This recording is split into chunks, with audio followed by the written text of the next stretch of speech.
Graça e paz, irmãos.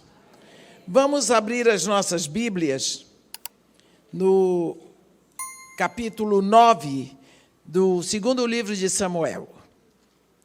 Vamos ler o que está escrito ali. Disse Davi: resta ainda, porventura, alguém da casa de Saul, para que use eu de bondade para com ele por amor de Jonatas?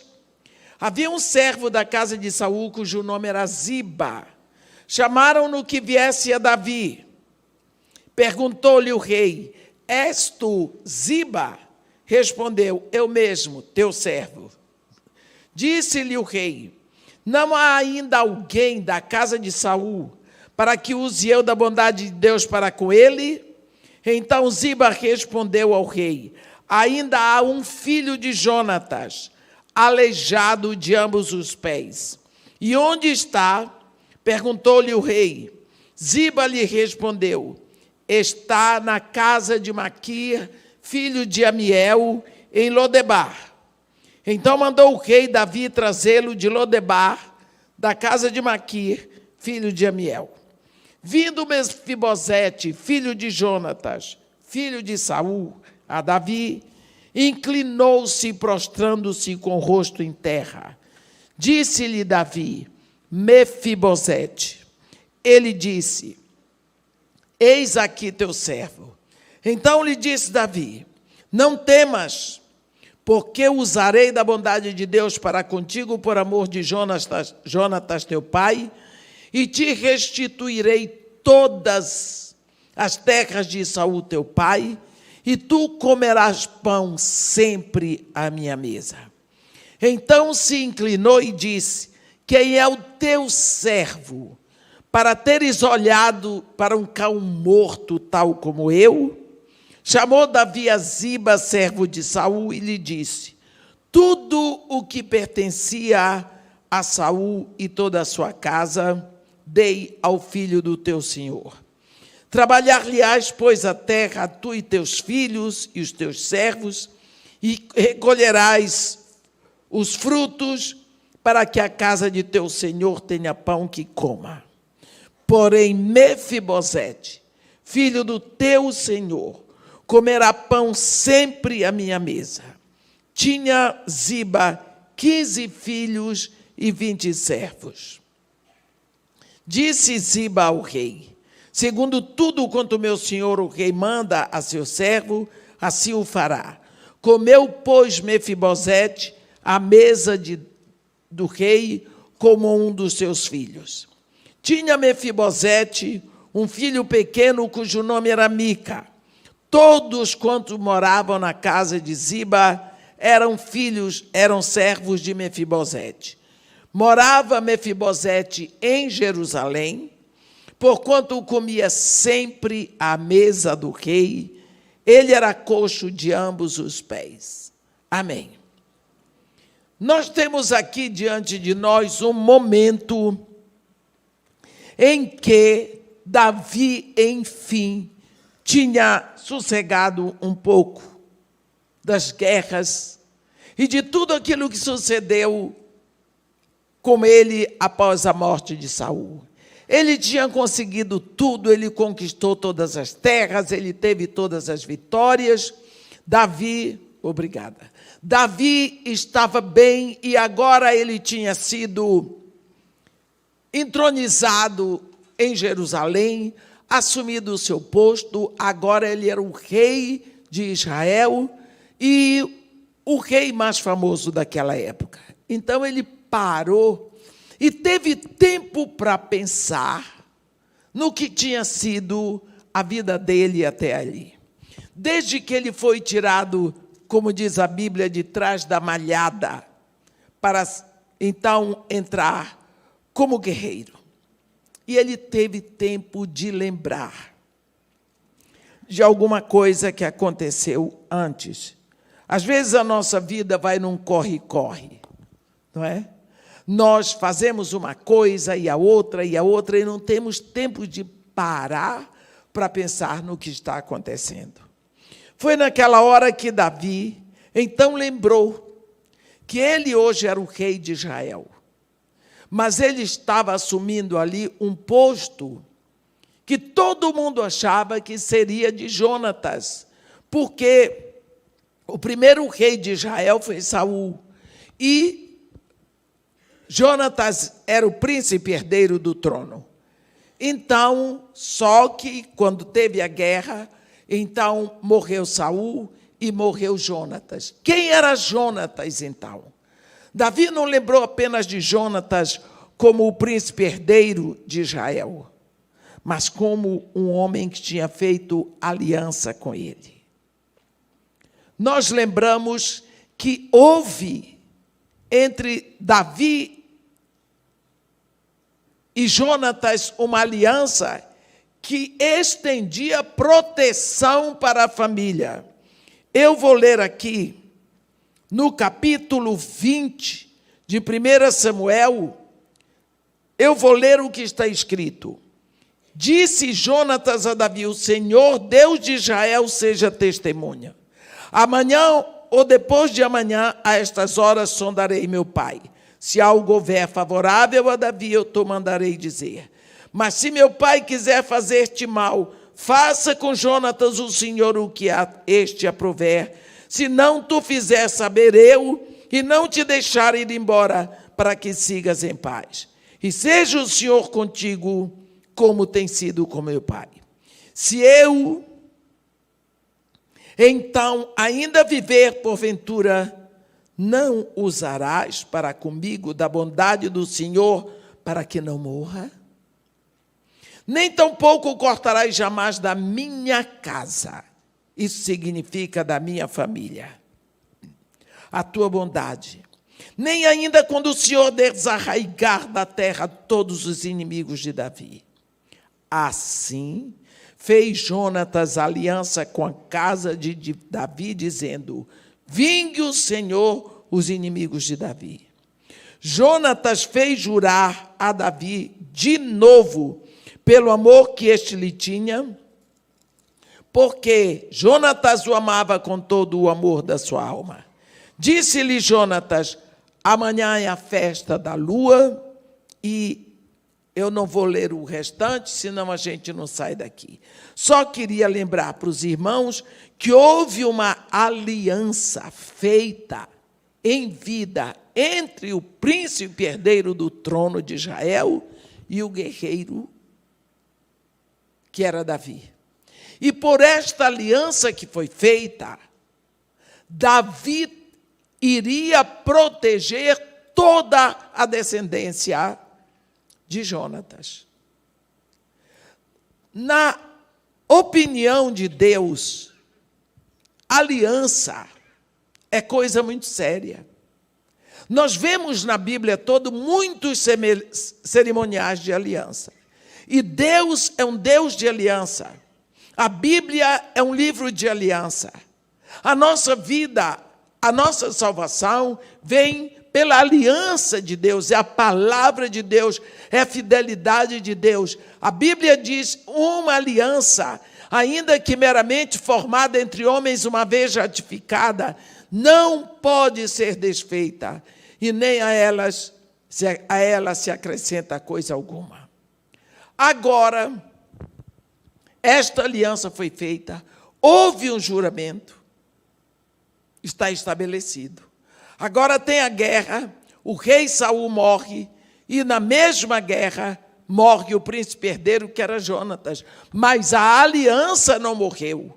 O juramento está. Davi foi de guerra em guerra, guerra em guerra. Agora ele parou. Ele parou e lembrou.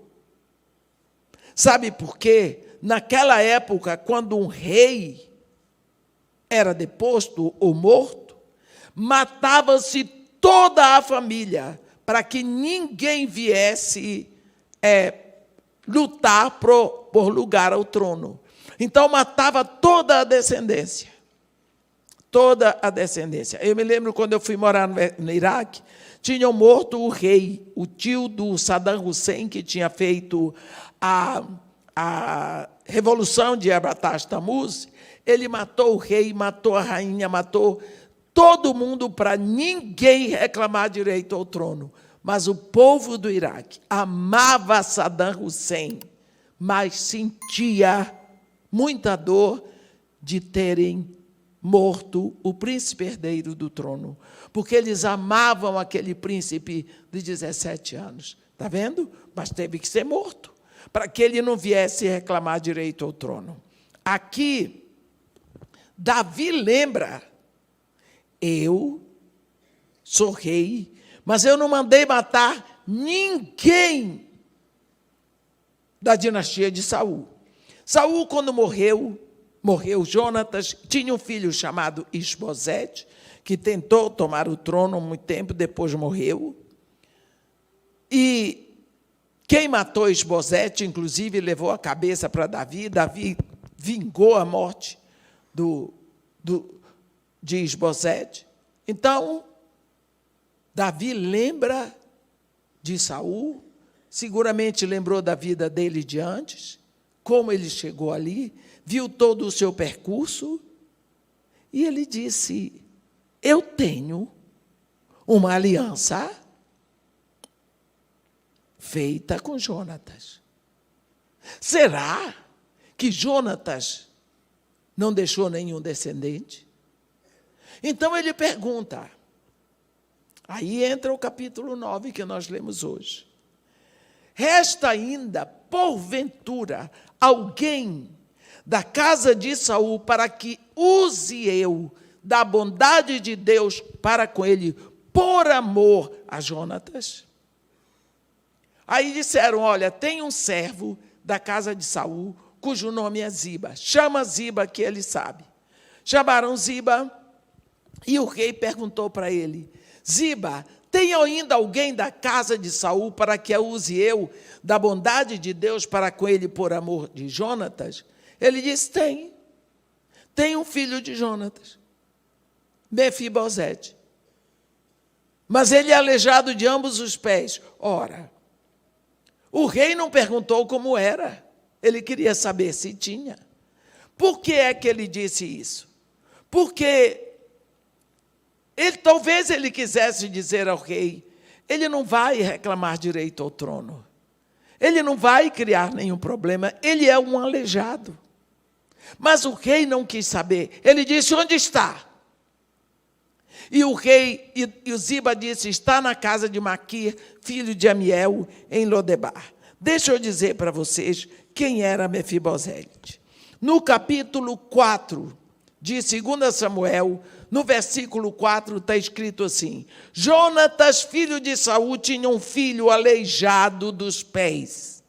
Era da idade de 5 anos, quando de Jezreel chegaram as notícias da morte de Saul e de Jonatas.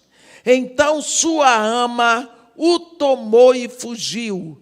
Sucedeu que, apressando-se ela a fugir, ele caiu e ficou manco. Seu nome era Mefibosete. Então, aqui você está vendo o que aconteceu. Quando chegou a notícia que Saul tinha morrido e Jonatas tinha morrido, iriam matar o filho de Jonatas, Mefibosete, porque ele seria o segundo para o trono, não é? Então iriam matar a ama dele, a babá, seguramente apegada ao menino, pegou o menino para escondê-lo, para que ninguém tirasse a vida dele. Nessa confusão, o menino caiu, não teve o tratamento certo, ficou aleijado. E ela o escondeu. Ela cuidou. Então, esse é Mefibosete. Agora, Mefibosete cresceu em Lodebar. O que é Lodebar? Lodebar é uma palavra no hebraico que significa lugar quente, sujo e empoeirado. Pensa bem. Lugar quente, sujo e empoeirado. Ele morava na casa dos outros, na casa de Maquir, filho de Amiel. Por quê? Ele cresceu escondido, esse rapaz. Ele cresceu seguramente ele tinha raiva de Davi, porque ele olhava para Davi e via, ele usurpou o trono que é o meu lugar. Quem devia estar reinando em Israel sou eu sou neto do rei Saul, o único vivo. Ele está ocupando o meu lugar, mas ele não podia aparecer, porque ele seria morto, é o que tinha na cabeça dele. Então ele estava lá escondido e já tinha um filho chamado Mica, de 5 anos. Agora, Davi pergunta, enfim, e Ziba diz, tem sim, tem um filho dele, Mefibosete, aleijado de ambos os pés. E cadê ele? Onde está? Está na casa de Maquir, filho de Amiel, em Lodebar. O rei, então, toma providência. Imediatamente, o rei manda a sua carruagem para buscar Mefibosete. Ora, carruagem do rei, entrando num lugar sujo, quente, empoeirado, certamente só tinha pobre ali. Lugar que tem muita pobreza, tem muita criança. Isso você pode ter certeza, brincando pelas ruas. Eu queria que vocês, meus irmãos, imaginassem a carruagem do rei Davi, o grande guerreiro, entrando agora em Lodebar. Lá não devia entrar nem outras carruagens, quanto mais a do rei. Seguramente, a notícia chegou na casa de Maquir. E Mefibosete pensou, é capaz do rei mandar me buscar. Descobriu que eu existo. E mandar me buscar para exatamente acabar com a minha vida, que eu sou o único que pode reclamar lugar ao trono. E quando a carruagem parou na frente da casa de Maquir, você pode imaginar o pânico deste homem. Com certeza, quando chegou o mensageiro, Mefibosete, o rei mandou te buscar, ele beijou o filho dele como se nunca mais fosse vê-lo, e com medo que a morte chegasse para o filho dele também. Você pode imaginar quanto medo, quanto pânico, quanta insegurança, quanto desgosto, quanta amargura, quanta dor na vida de Mefibosete. Aí ele entra na carruagem do rei. Ele é levado para Jerusalém. E quando ele chega lá, ele foi para Jerusalém. Ele foi levado para Jerusalém, como uma ovelha ou um bode, sei lá, que vai para o matadouro. Porque ele sabia que ele ia morrer. Isso era o conhecimento que ele tinha. Essa história, ele era o neto do rei Saul, o único que estava vivo e podia reclamar lugar ao trono. Então, o rei ia mandar matá-lo. Meus irmãos, isto era o certo de acontecer. E quando ele foi levado diante do rei, ele deve ter chegado lá com muito ódio de Davi. Alguém que usurpou o lugar dele e do filho dele. Aí o rei olhou para ele e disse, Mefibosete. Mefibosete. Quando o rei Davi disse isso, seguramente no coração do rei Davi estava, enfim, o filho do meu grande amigo. Eu tenho que proteger. O pai dele me protegeu, porque Jonatas protegeu Davi para não ser morto pelas mãos de Saul. Deus usou Jonatas para protegê-lo.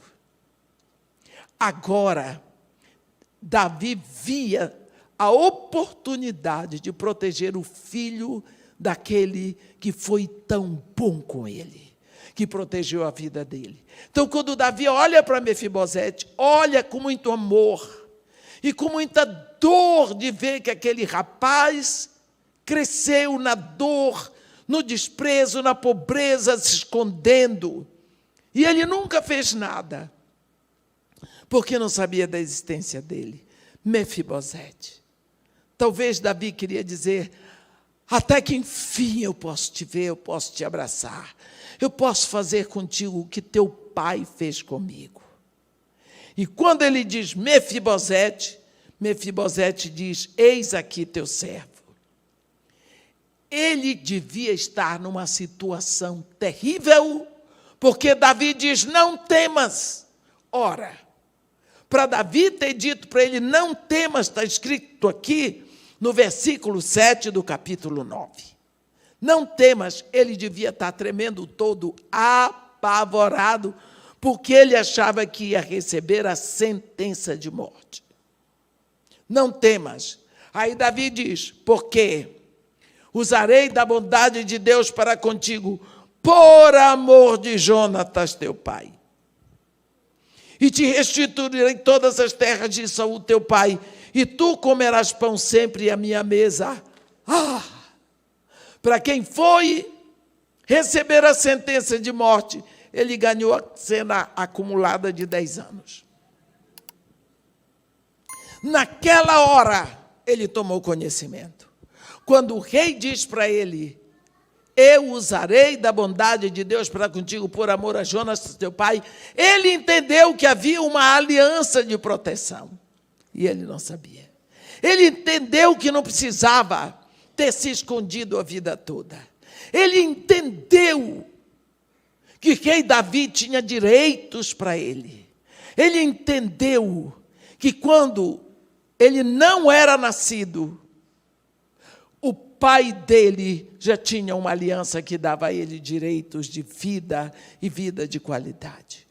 Está vendo?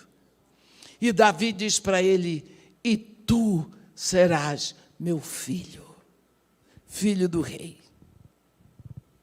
Tu comerás pão sempre à minha mesa. Essa questão de comer pão à mesa, quantas vezes nós esquecemos do que significa a mesa? Mesa é lugar de comunhão.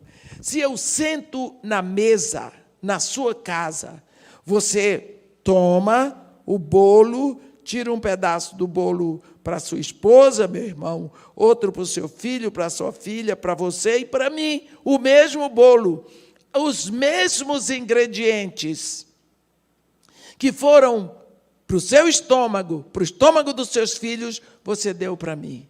Então, nós estamos reunidos pelas mesmas vitaminas e proteínas e sais minerais. Só tem um jeito de estarmos, daquele bolo se fazer um, é na hora que nós nos abraçarmos, porque dentro de cada um tem um pedaço do mesmo bolo. Quando Davi diz para ele: tu comerás pão sempre à minha mesa, eu vou te alimentar com o mesmo alimento que eu alimento todos os meus filhos, e a mim também. Tu és meu filho de hoje em diante. Ele caiu, ele não se aguentou em pé, ele era coxo, mas agora ele desabou.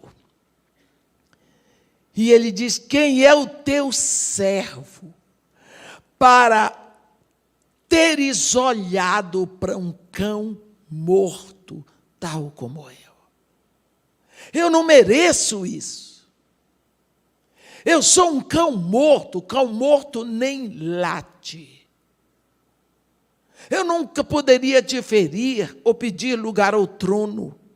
Eu sou um cão morto, eu não ofereço nenhum perigo para você, rei. Porque você olhou para mim, eu não mereço. E Davi chamou Ziba e deu logo todas as providências. Ziba, tudo o que pertencia à casa do teu senhor, eu dei ao filho do teu senhor. Trabalhar-lhe-ás a terra, tu, teus servos, teus filhos, para que a casa do teu senhor tenha pão que coma. Mefibosete, filho do teu senhor, no entanto, comerá pão à minha mesa, porque a partir deste momento ele é meu filho. A Bíblia diz que então ali foram tomadas todas as providências. Agora, quando a gente olha para isso, a gente pensa: o que isso tem a ver conosco? Vamos olhar um pouco para essa situação de Mefibosete. Mefibosete nasceu para ser entronizado. Ele nasceu num palácio. O destino dele era o trono. Ele era filho do príncipe herdeiro do trono. Então, ele foi planejado para um dia reinar sobre Israel. Mas aconteceu um acidente. O avô morreu, o pai morreu. No acidente, ele caiu e ele cresceu coxo, manco, aleijado de ambos os pés. E por isso, ele cresceu em Lodebar, escondido, amargurado, na tristeza, na necessidade e impedido de coisas maiores na vida dele. Com raiva de todo mundo que tinha alguma coisa, porque ele achava que tinha o direito de ter, porque ele não era pior do que os outros, mas ele estava impedido. Ele era manco, ele era coxo de ambos os pés. Então, ele tinha inveja de todo mundo que tinha, porque ele também tinha direitos. Essa história de Mefibosete, meus irmãos, é a história de todos nós. Aliás, é a história de cada um de nós, porque Deus, quando colocou Adão no Éden, ele colocou Adão para reinar. Ele diz: tudo, de todas as árvores do jardim comerás livremente, menos de uma, da árvore do conhecimento do bem e do mal. Porque no dia em que dela comeres, certamente morrerás. O homem comeu, o homem morreu. Só que houve um acidente. Como Mefibosete nasceu no palácio para ser o rei, Adão foi feito no Éden para reinar. Mas como aconteceu um acidente com Mefibosete, e ele ficou coxo de ambos os pés, assim aconteceu um acidente com o homem. Aconteceu o pecado, e o homem ficou aleijado de ambos os pés. Você veja que Deus, na hora, diz para Eva: eu colocarei inimizade entre a tua descendência e o seu descendente. Ele te ferirá o calcanhar. O que significa?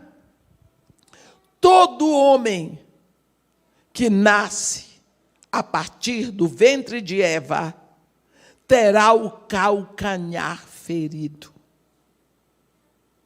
Você já tentou andar tendo um espinho no calcanhar? Uma ferida no calcanhar? Como é o seu andar? Você se cansa, você tropeça, e o seu caminho não é reto, você titubeia, você anda, você se segura, você cai, porque o defeito está no seu andar. O nosso caminho, a partir de Eva, é um caminho errado, um caminho de desvios. Nós temos dificuldade de andar em linha reta por causa do pecado. Por isso, Jesus Cristo diz: eu sou o caminho, anda por mim. Porque você tem o calcanhar ferido, você tropeça, você cai no pecado. Mas, estando em mim, eu lhe levanto. O caminho de Jesus é um caminho estreito, mas ele conduz à salvação. O caminho largo lhe deixa na perdição, porque lá mesmo você tropeça e cai. Mefibosete tinha os pés aleijados. Nós também nascemos aleijados. Assim como Mefibosete tinha uma aliança de proteção que o protegia, mas ele não sabia, ele não tinha conhecimento. É como se você tivesse, seu bisavô tivesse deixado uma quantia imensa na Caixa Econômica para você. E você nascesse sem conhecer, o dinheiro estava lá, E um dia você descobre que não precisava ter passado tanta dificuldade na vida, porque o dinheiro que está lá é seu. Assim também, antes de você nascer, há uma aliança feita da terra com os céus. Há uma aliança feita de um homem chamado Jesus com Deus, a quem pertencem todos os céus. E por esta aliança, todos aqueles que estão neles têm direito à vida eterna. Mas você não sabia dessa aliança. Ficamos ignorantes a respeito dela. E por causa disso crescemos como Mefibosete, com amargura no coração, com mágoa, passando dificuldades, na casa dos outros, humilhados e principalmente infelizes, porque desconhecíamos o valor de uma aliança que foi feita da terra para os céus. Mas um dia, o rei Davi, você observa que é o rei que toma a providência de ir transportar Mefibosete de Lodebar para Jerusalém. Ele toma providências. A Bíblia diz que Deus foi que nos transportou do império de trevas, do Lodebar da vida, para o reino do Filho do seu amor. Foi Ele que nos transportou. E Ele nos transportou não apenas para estarmos transportados, mas para nos assentarmos como filhos na mesa dEle, para Ele ser o nosso Pai. Aqui, o versículo 13 diz assim: morava Mefibosete em Jerusalém, porque se alimentava à mesa do rei, e ele era coxo de ambos os pés. Olha, às vezes eu fico pensando, aquela primeira noite, em que Mefibosete vai se assentar à mesa do rei como filho. Você já imaginou a mesa do rei Davi? A Bíblia diz que a rainha da Etiópia, que veio da Etiópia, encantada pelo que ela ouviu do rei Salomão, ela ficou maravilhada quando ela se assentou e viu toda a sabedoria de Salomão. Aquilo brilhava diante dos olhos dela no trono, olhando o trono de Salomão. Mas a Bíblia diz que quando chegou à mesa dele, ela ficou boquiaberta diante da mesa do rei. Agora você pode imaginar o que era a mesa de Davi? Eu fico imaginando naquela noite, todos os filhos do rei na mesa, todas as esposas de Davi, tudo ali tão lindo. E tem uma cadeira vazia no meio dos filhos do rei, que o rei mandou botar mais uma cadeira, porque ele tinha mais um filho. Você já pensou a fofoca? Será que algum filho que ele arranjou por aí? Nas guerras, ele não fazia só guerra.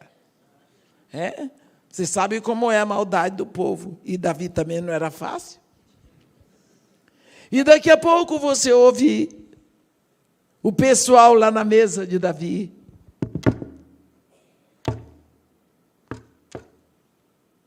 O que é isso? Que batida é essa? O aleijado vem de lá de fora. Quem é? E o rosto de Davi vai se iluminando de alegria. Até que o aleijado bota a cara dentro da sala. Você já pensou? Veio de Lodebar.